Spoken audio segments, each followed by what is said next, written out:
Banyaknya koperasi yang dibekukan di Bali menjadi cambuk untuk kebangkitan perkoperasian. Memasuki persaingan yang semakin ketat di bidang keuangan, koperasi tidak hanya dituntut mampu tumbuh dan sehat, tetapi juga mampu membaca kebutuhan pasar dalam pengembangannya.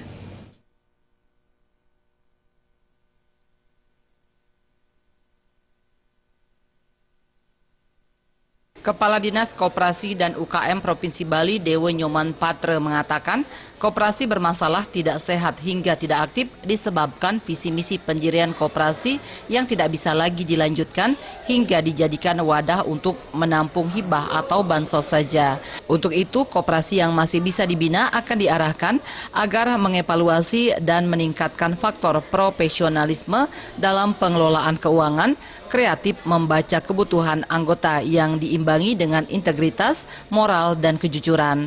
Koperasi yang bisa maju dan sehat harus dimulai dengan pembenahan ke dalam, meliputi aspek pada peningkatan kualitas SDM, infrastruktur, hingga pemodalan.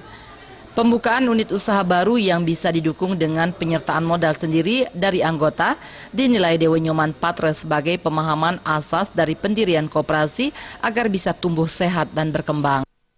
Pengurus itu minimal harus ada 3 faktor yang dibekali oleh mereka dari awal, yaitu profesional, mereka mengerti bagaimana itu mengelola uang.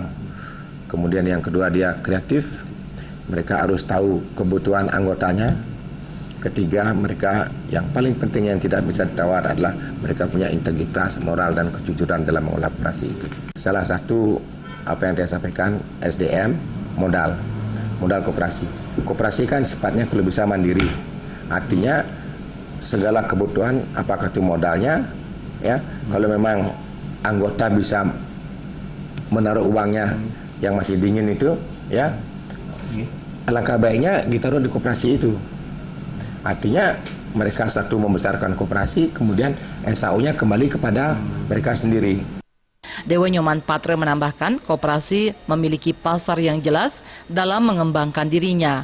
Untuk itu, pembenahan ke dalam perlu dilakukan agar anggota semakin militan memanfaatkan fasilitas dan produk keuangan yang dimiliki koperasi.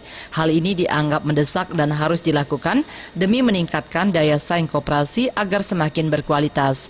Kondisi ini tentu harus didukung kepengurusan koperasi yang kreatif dan fleksibel sesuai asas gotong royong dan kebersamaan dalam membangun koperasi. Suteja dan Gung Krisna, Bali TV.